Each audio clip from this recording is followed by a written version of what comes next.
ಅಲ್ಲ, ಮದುವೆ 7 ವರ್ಷ ಆದ್ರೂ ಮಕ್ಕಳೇ ಆಗಿರ್ಲಿಲ್ಲ. ನಾನು ಸುಮಾರು ಸರಿ 7 ನೋಡ್ದೆ. ನನ್ನ ಮಕ್ಕಳಲ್ಲಿ ಯಾರಾದ್ರೂ ಒಬ್ಬನ್ನ ದತ್ತು ತಗೊಳ್ಳಿ ಅಂತ.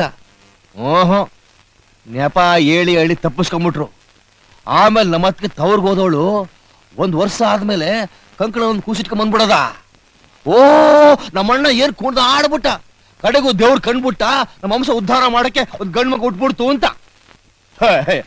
ಇವನೇನು ವಂಶೋದ್ಧಾರಕ? ಬಡ್ಡಿ ಮಗ, ಇಷ್ಟು ವರ್ಷ ನಮ್ಮನ್ನೇ ತಿನ್ಕೊಂಡು ನಮ್ಮ ಮೇಲೆ ದರ್ಬಾರ್ ನಡೆಸಿ ನಮ್ಗೆ ಯಾಮಾರಿಸ್ಬಿಟ್ನಲ್ಲ.